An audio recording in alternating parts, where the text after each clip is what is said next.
Hello everyone of class 12th. Now the next topic is sustained interference.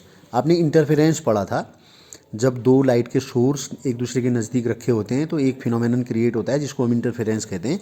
अब sustained interference किसे कहते हैं? देखिए, the interference pattern in which the positions of maximum and minimum of intensity of light remain fixed all along on the screen.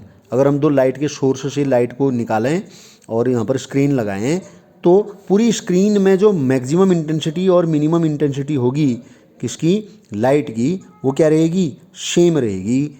It is called the sustained या permanent interference pattern. Pattern जो बनेगा वो permanent एक ही जैसा दिखाई देगा हमेशा। तो इसकी क्या कंडीशंस होती हैं? अब जो कंडीशन फॉर सस्टेन्ड इंटरफेरेंस होगा क्या क्या होंगी? Two sources should emit light continuously. दोनों सोर्सेज से लगातार लाइट निकलनी चाहिए। अगर लगातार लाइट वेव का इमिशन नहीं होगा तो फिर सस्टेन्ड इंटरफेरेंस नहीं होगा ना, पैटर्न वैसा दिखेगा ही नहीं स्क्रीन पे। Light waves should be of same wavelength. Light waves एक ही वेवलेंथ की होनी चाहिए, नहीं तो इंटरफेरेंस ही क्रिएट नहीं होगा। कहाँ sustained interference? Light waves emitted should preferably be of same amplitude. और जहाँ तक हो सके लाइट वेव्स क्या हों? सेम किसकी हों?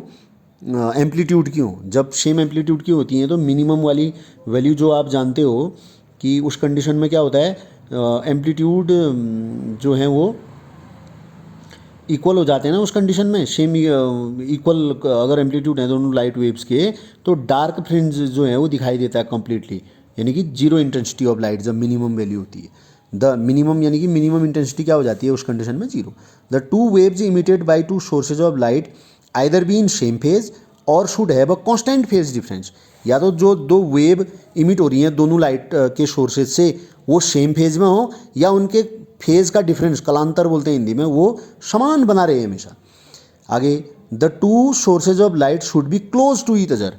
ये बहुत इंपॉर्टेंट प्रॉपर्टी है। दोनों सोर्सेज ऑफ लाइट जो है वो एक दूसरे के नज़दीक होनी चाहिए। अगर दूर दूर होंगे तो जब क्या होगा, पाथ डिफरेंस क्रिएट होगा ना, जो किसी पॉइंट लाइट वेव जब निकलेंगी दोनों तो वो जिस रास्ते से होकर गुजर रही होंगी किसी पॉइंट तक पहुंचने में पाथ डिफरेंस बहुत ज़्यादा हो जाएगा, तो इंटरफेरेंस फिर क्रिएट नहीं हो पाएगा। Two light sources should be very narrow. बहुत पतले लाइट सोर्सेज होने चाहिए।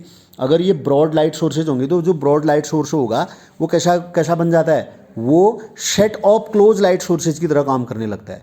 तो फिर उसमें अलग अलग सेट के अलग अलग इंटरफेरेंस क्रिएट हो जाएंगे, प्रॉब्लम हो जाएगी। तो सस्टेन्ड जो इंटरफेरेंस है वो क्रिएट फिर नहीं होगा।